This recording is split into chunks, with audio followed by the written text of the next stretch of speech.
when you go into a movie theater and you watch the protagonist, you basically adopt his or her frame of reference, and then you see the whole world that's portrayed on the screen through the eyes of the person that you're identifying with. That's part of our capacity for imitation. So basically what you do, what you do there is, like if you're talking to someone else and you adopt their frame of reference, it's not exactly a cognitive operation. What you seem to do is, first of all, come to some understanding about what it is that they want, and so that's the goal. Once you know what they want, you can represent them in your body. So it's almost like you're playing them as a simulation on your own biological platform.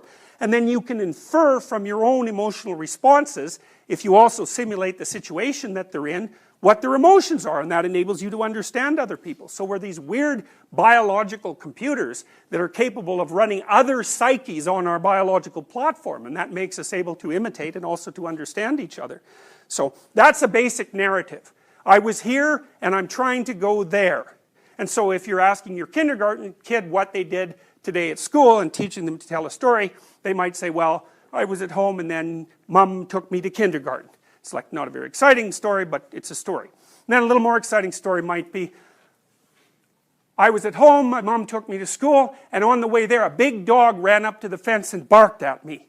And the right question that would follow that story is, okay, what did you do?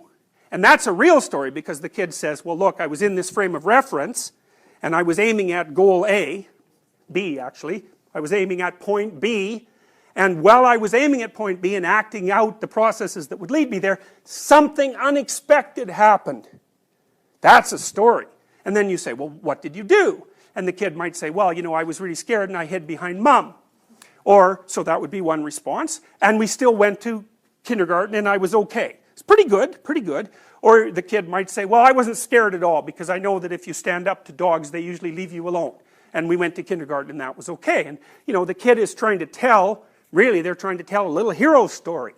And if they're successful in the encounter with the thing that's unknown, then they triumph as a consequence of their encounter with the unexpected, and poof, you know, that's successful adaptation. You pat them on the head and you say, yeah, that's really good. And they kind of smile, and, you know, you're teaching them how to comprehend their existence in a narrative structure, and you're also teaching them what that narrative structure should be.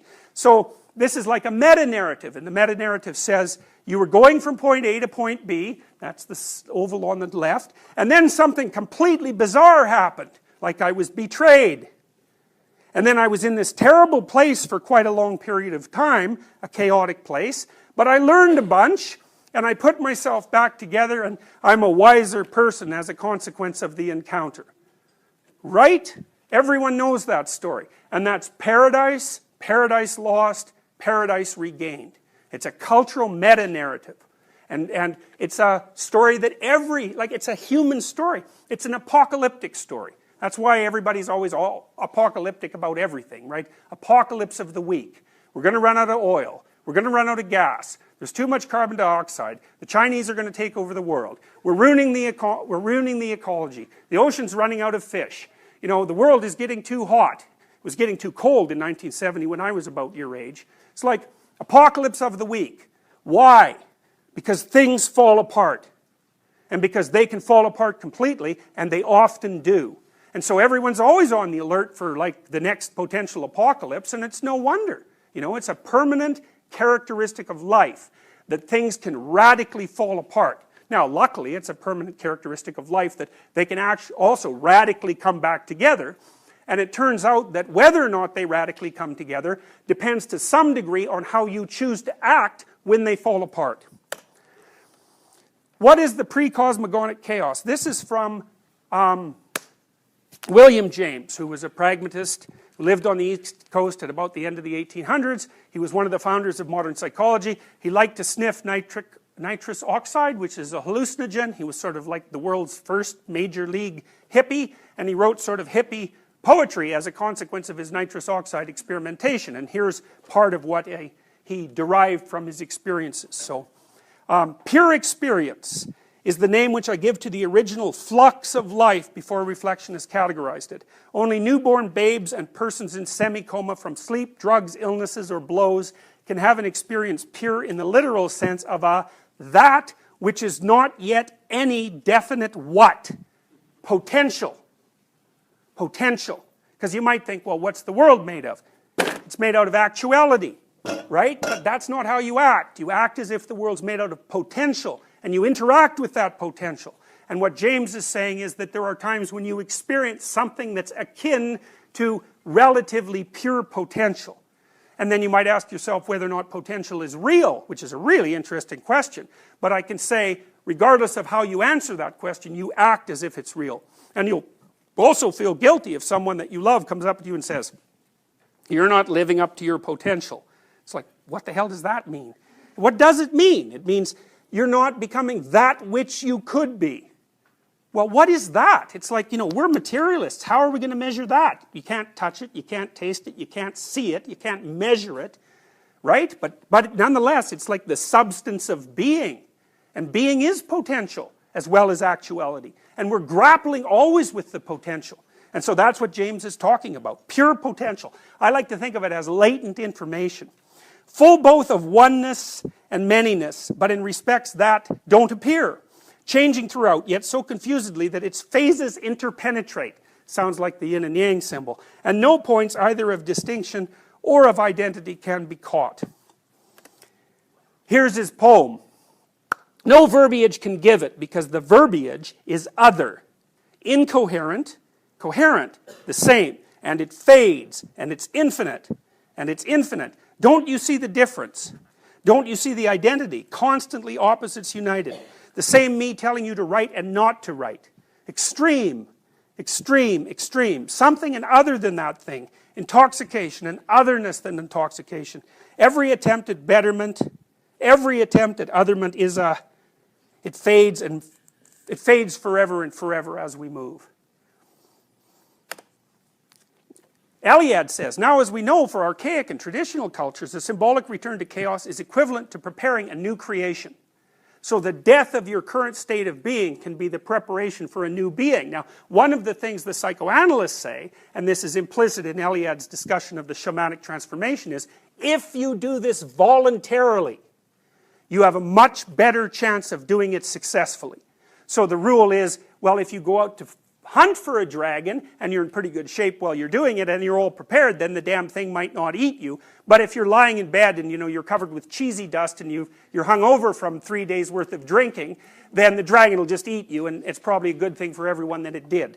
So the point is, be prepared, and part of the way that you're prepared is by being awake and having the many sources of power that are at your fingertips, that are part of your biological and cultural inheritance at the ready, so that you can respond.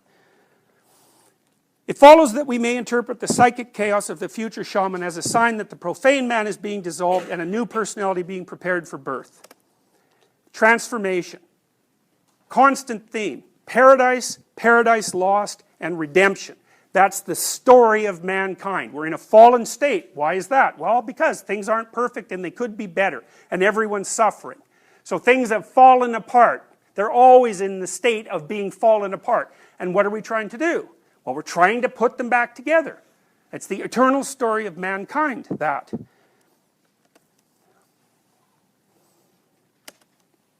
Now, Henri Ellenberger, who was an existentialist psychotherapist, and who was a leader of the existentialist movement in the 1950s, and also a profound student of psychoanalysis, talked about something he characterized as a creative illness, which was something that manifested itself in Freud and in Jung, and in other people like Viktor Frankl, for example, who went through periods of extreme, and Darwin, extreme periods of chaotic disruption as their new theories were manifesting themselves, because the new theories tore them apart as they were being developed. And they paid a tremendous personal price for that. But generally they were able to reorganize themselves within the context of the new theory, and that made their stance more powerful and more complete than it was before. He described the characteristic elements of the creative illness as follows. It succeeds a period of intense preoccupation with an idea and search for a certain truth. It's a polymorphous condition that can take the shape of depression, neurosis, psychosomatic ailments, or even psychosis. Whatever the symptoms, they are felt as painful, if not agonizing, by the subject, with alternating periods of alleviation and worsening. Throughout the illness, the subject never loses the thread of his dominating preoccupation. It's often compatible with normal professional activity and family life. But even if he keeps to his social activities, he's almost entirely absorbed with himself.